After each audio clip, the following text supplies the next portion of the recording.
Fourth semester जेहेतु अहा 8 जुনৰ পৰা ফাইনাল এক্সামটো আৰম্ভ হ'ব তো যোনসকল ষ্টুডেন্ট মেজৰ বা মাইনৰ এছামিজ বিষয় লৈ পঢ়ি আছে তো তেওঁলোকৰ কাৰণে আজিৰ এই ভিডিঅ'টো অত্যন্ত গুৰুত্বপূৰ্ণ হয় 2025 বা যোৱা বৰ্ষৰ যি কোৱেশ্চন পেপাৰ আছিল fourth semester Assamese first paper সেই কোৱেশ্চন পেপাৰটো তোমালোকৰ সলিউশন কৰি দেখুৱাম আৰু এইখন কোৱেশ্চনৰ পৰা এই বৰ্ষৰ কাৰণে তোমালোকৰ কোনখিনি ইম্পৰ্টেন্ট হয় সেইখিনি তোমালোকক জনাই দিম তো আহা ভিডিঅ'টো স্কিপ নকৰি তোমালোকে ভিডিঅ'টো একলৈ চাই থকা তো এইটো আছিল কি সেম ফৰ এইটো আছিল fourth semester 2025 Assamese paper code 2025 এৰ এইটো পেপাৰ কোড তোমালোকৰ পেপাৰ কোডটো চেঞ্জ হৈছে তো এছামিজ এইটো আছে প্ৰথম যেটো পেপাৰ বা প্ৰথম সাবজেক্ট এইটো আছিল এছামিজৰ অসমীয়া লোক সাহিত্য অধ্যয়ন তো যোনসকলে মেজৰ লৈছে তো এছামিজ ফাৰ্ষ্ট পেপাৰ এইটো অসমীয়া লোক সাহিত্য অধ্যয়ন এই পেপাৰৰ এক্সামটো যোনসকলে মেজৰ লৈছে তেওঁলোকৰ মৰ্নিংত এক্সাম হ'ব আৰু যোনসকল ষ্টুডেন্ট এছামিজ ফ'ৰ্থ সেমিষ্টাৰৰ মাইনৰ লৈ পঢ়ি আছে তো মাইনৰৰ ফাৰ্ষ্ট পেপাৰ এইটোই হয়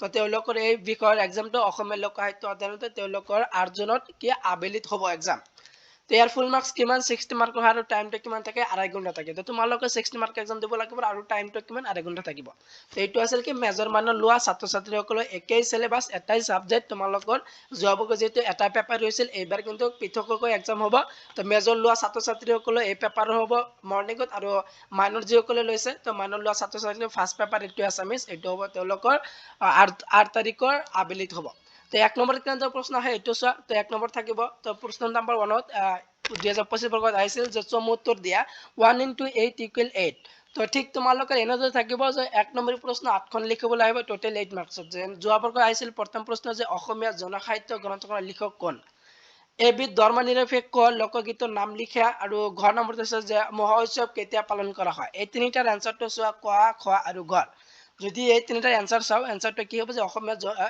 অসমীয়া জনসাহিত্য গ্ৰন্থখনৰ লিখক কোন আছিল ডক্টৰ বীৰেন্দ্ৰ কুমাৰ বৰুৱা আৰু এবিধ ধৰ্মনিৰপেক্ষ লোকগীতৰ নাম লিখা এইটো হৈছে বিহু গীত বা গল্পৰীয়া লোকগীত এইটো আছে কি এবিধ ধৰ্মনিৰপেক্ষ লোকগীত তাৰপিছত ঘ নম্বৰটো কি আছিল মহোৎসৱ কেতিয়া পালন কৰা হৈছিল আঘোণ মাহৰ পূৰ্ণিমাত তিথিত এইটো পালন কৰা হৈছিল তাৰপিছত গ নম্বৰটো প্ৰশ্ন আহিছিল যে যোৱা বৰ্ষত 2025 ফ'ৰ্থ সেমিষ্টাৰত তেজীমলাৰ সাধুত কোন চিৰণীৰ সাধুকথাৰ ভিতৰুৱা তো ৰূপকথা বা অলৌকিক সাধুকথা এইটো আছিল ঘ নম্বৰ এনসাৰ অম নম্বৰটো আহিছিল যে লোককথাৰ এটা বৈশিষ্ট্য উল্লেখ কৰা তো লোককথাৰ কোনো নিৰ্দিষ্ট লিখিত ৰূপ নাথাকে ই মুখ বাগৰি এটা প্ৰজন্মৰ পৰা আনটো প্ৰজন্মলৈ পৰিচালিত হৈ আহে এইটো আছে কি লোককথাৰ এটা বৈশিষ্ট্য আৰু 6 নম্বৰ এইটো আছিল 6 নম্বৰৰ এনসাৰ এইটো তাৰপিছত যিটো 6 লোকসাহিত্যৰ এটা বৈশিষ্ট্য এইটো ভেৰি ভেৰি ইম্পৰ্টেন্ট আছে তোমালোকৰ কাৰণে লোকসাহিত্যৰ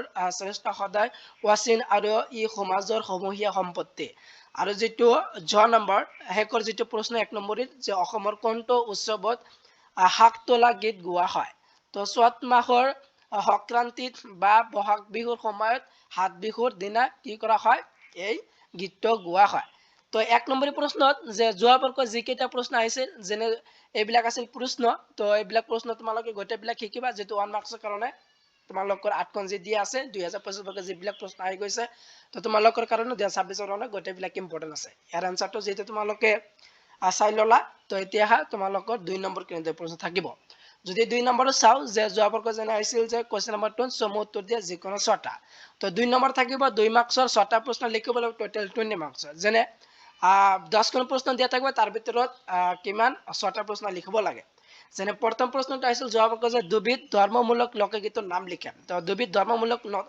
লোকগীতৰ নাম লিখিবলৈ আহিছিল যোৱা বৰ্ষত তো ইয়াৰ এনসাৰটো কি হ'ব যে দুবিধ ধৰ্মমূলক লোকগীত হল জিকিৰ আৰু টোকাৰী গীত এই দুটা আছে কি ধৰ্মমূলক লোকগীতৰ নাম তাৰপিছত খ নম্বৰটো আছিল 2 নম্বৰ যেটো খ যে বিহু গীতৰ ভাগ দুটা কি কি ঘ নম্বৰ জিকিৰ শব্দটো কব পৰা আহিছে জিকিৰ শব্দটো কোৱাৰ পৰা আহিছে আৰু ইয়াৰ অৰ্থ কি তো ইয়াৰ দুটা আনসাৰ চাও খ আৰু গ যদি ইয়াৰ আনসাৰটো দুটা চাও যে বহুগীতৰ দুটা ভাগ হল হুঁচৰি আৰু ৰাতি বিহুৰ গীত বা বনগীত এই দুটা আছিল কি বিহু গীতৰ ভাগ দুটা তাৰপিছত জিকিৰ শব্দটো কৰ পৰা আহিছে তো এইটো আছিল ভগৱান বা আল্লাহৰ নাম হৰণ কৰা এইটো আছিল ইয়াৰ অৰ্থ তাৰপিছত গ নম্বৰটো আছে অসমীয়া মালিতাক ইংৰাজী আৰু বাংলা ভাষাত কি বুলি কোৱা হয় তো অসমীয়া মালিতাক ইংৰাজীত ল্যান্ড আৰু বাংলা ভাষাত গাতা বুলি কোৱা হয়। তাৰপিছত অমৰ নম্বৰটো আহিছিল যে যোৱা বৰ্ষত দুবিধ অলৌকিক মালিতাৰ নাম উল্লেখ কৰা। তো দুবিধ অলৌকিক মালিতা হ'ল মুনি কৌৰৰ গীত আৰু ফুল কৌৰৰ গীত। ভেৰি ভেৰি ইম্পৰ্টেণ্ট আছে, তোমালোকে এইটো আস্তানি লোৱা যে অমৰ নম্বৰটো ভেৰি ভেৰি ইম্পৰ্টেণ্ট। তাৰপিছত 6 নম্বৰটো হৈছে প্ৰভাত প্ৰবচনৰ দুটা বৈশিষ্ট্য উল্লেখ কৰা। তো ই অতি সংক্ষিপ্ত কিন্তু গভীৰ অৰ্থপূৰ্ণ, ইয়াত সমাজৰ দীৰ্ঘদিনীয়া অভিজ্ঞতা নিহিত হৈ থাকে। এই দুটা আছিল কি প্ৰবাদ প্ৰবচনৰ দুটা বৈশিষ্ট্য।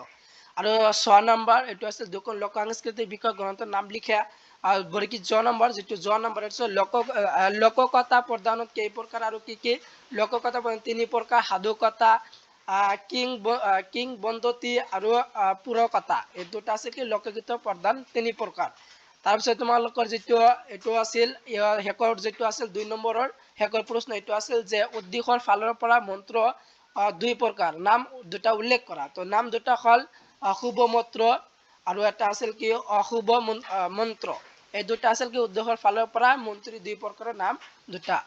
তো এইবিলাক আছিল কি 2 নম্বৰৰ প্ৰশ্ন। তো যোৱা বৰ্ষত 2 নম্বৰী প্ৰশ্ন এইবিলাক আহিছিল। তো 2 নম্বৰৰ কাৰণে তোমালোকে শিকিবা, ভেৰি ভেৰি ইম্পৰ্টেণ্ট আছে কি যিটো ক নম্বৰ আৰু তোমালোকৰ ঘ নম্বৰটো আছে ইম্পৰ্টেণ্ট, অম নম্বৰটো আছে ইম্পৰ্টেণ্ট, আৰু যিটো দুখন লোক সাংস্কৃতিক বিষয় গ্ৰন্থৰ নাম লিখে এইটো ইম্পৰ্টেণ্ট আছে।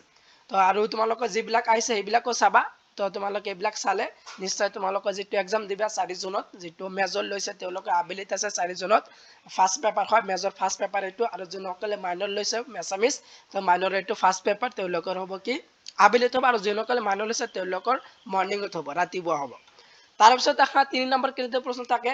3 নম্বৰ থাকিব চমু টকা লিখা যিকোনো 4টা। তো 3 নম্বৰ চমু টকা আহিব পাৰে তোমালোকৰ, যেনে 5 মাৰ্কৰ থাকিব 3 নম্বৰ 4টা প্ৰশ্ন লিখিব লাগিব, টোটেল 20 মাৰ্কছৰ। যেনে যোৱা বৰ্ষত আহিছিল প্ৰথম প্ৰশ্নটো নিচুকনি গীতৰ বিষয়ে লিখা। এইটো নিচুকনি গীতৰ বিষয়ে চমু টকা আহিছিল। তাৰপিছত দি আছো খ নম্বৰটো যে মন্ত্ৰ সাহিত্য যন্ত্ৰ কেন্দ্ৰিক সাধুকথা। তো এইবিলাক যিহেতু চমু টকা আহিছে। তাৰপিছত চাই লোৱা যে তাৰপিছত দিয়া আছে যিটো সুদুমদেও পূজা, নাও খেলৰ গীত, বাৰমাখি আৰু বিলাপ গীত, হাতুৰ, আলি আই লৃগাং। ভেৰি ভেৰি ইম্পৰ্টেণ্ট আছে। যিটো 4 নম্বৰৰ 5 মাৰ্কৰ জ নম্বৰটো শেষৰ প্ৰশ্নটা আলি আই লৃগাঙৰ বিষয় আহিবলৈ বহুত চান্স আছে। তোমালোকে আলি আই লৃগাংটো শিকিবাই, ভেৰি ভেৰি ইম্পৰ্টেণ্ট আছে তোমালোকৰ কাৰণে। তো এইকেইটা আছিল কি 5 মাৰ্কছৰ। তো 3 নম্বৰ থাকে 5 মাৰ্কছৰ। তাৰপিছত দেখা 4 নম্বৰ কেনেদৰে থাকে, যোৱা বছৰ যেনে আছিল ৰচনাৰ প্ৰশ্নোত্তৰ লিখা যিকোনো দুটা। তো 4 নম্বৰ 10 মাৰ্কৰ থাকিব, দুটা লিখিব লাগিব, টোটেল 20 মাৰ্কছৰ। যেনে প্ৰথম প্ৰশ্নটো আহিছিল যে আনুষ্ঠানিকমূলক লোকগীত বুলিলে কি বুজায়, ইয়াৰ বিভিন্ন ভাগসমূহৰ বিষয়ে বহলাই লিখা। ভেৰি ভেৰি ইম্পৰ্টেণ্ট আছে, তোমালোকে এইটো শিকিবাই। তাৰপিছত খ নম্বৰটো যে কৃষি কেন্দ্ৰিক লোক উৎসৱসমূহৰ বিষয়টি এটা প্ৰবন্ধ যুগত কৰা, মালিতা চিৰণী বিভাগ দেখুৱাই, ঐতিহাসিক মালিতাৰ বিষয়ে বহলাই আলোচনা কৰা, লোককথা বুলিলে কি বুজা, লোককথাৰ প্ৰধান ভাগসমূহ কি কি, আৰু যিটো শেষৰ প্ৰশ্ন যে সাধুকথাসমূহ চিৰণী বিভাজন কৰি প্ৰত্যেকটো ভাগৰ বিষয়ে উদাহৰণ আলোচনা কৰা। তো তোমালোকৰ 10 মাৰ্কৰ কাৰণে ভেৰি ভেৰি 1 নম্বৰটো ভেৰি ভেৰি ইম্পৰ্টেণ্ট হয়, এইটো তোমালোকে শিকিবা, এইবোৰৰ কাৰণে আহিবলৈ বহুত চান্স আছে। তাৰপিছত তোমালোকৰ খ নম্বৰটো শিকিবা। তাৰপিছত তোমালোকৰ যিটো ঘ নম্বৰ লোককথা বুলিলে কি বুজা, লোককথাৰ প্ৰধান ভাগসমূহৰ বিষয়ে বহলাই লিখা। তো তোমালোকৰ 10 মাৰ্কৰ কাৰণে ভেৰি ভেৰি ইম্পৰ্টেণ্ট আছে 3টা ক খ আৰু যিটো ঘ নম্বৰ এই 3টা আছে ভেৰি ভেৰি ইম্পৰ্টেণ্ট। তো এইবিলাক শিকিবা। তো আৰু তোমালোকৰ যিটো 5 আৰু 10 মাৰ্কছৰ তোমালোকে এনসাৰটো দিয়া নাই, তোমালোকে এইটো নিজে তোমালোকে কিতাপ অথবা মডেলৰ পৰা তোমালোকে বাহিৰ কৰি পঢ়ি যাবা। তো তোমালোকৰ ইয়াৰ পৰা বহুতো কমন আহিব, ভেৰি ভেৰি ইম্পৰ্টেণ্ট আছে। এইটোৱে আছিল কি গুৱাহাটী ইউনিভাৰ্চিটিৰ যিটো 4th চেমিষ্টাৰৰ ফাৰ্ষ্ট পেপাৰৰ যিটো কুৱেশ্যন পেপাৰ 2025 এইটো কুৱেশ্যন পেপাৰ। যোনসকলে মেজৰ লৈ পঢ়ি আছে, তো মেজৰ ফাৰ্ষ্ট পেপাৰ এইটো হয়, তেওঁলোকৰ হ'ব মৰ্ণিঙত 8 জুনত। আৰু যোনসকলে মাইনৰ লৈ পঢ়ি আছে ফাৰ্ষ্ট পেপাৰ এইটোৱে হয় অসমীয়া লোক সাহিত্যৰ অধ্যয়ন, তেওঁলোকৰ হ'ব আবেলিত হ'ব 8 জুনত। তো ভিডিঅ'টো ইমানে আছিল।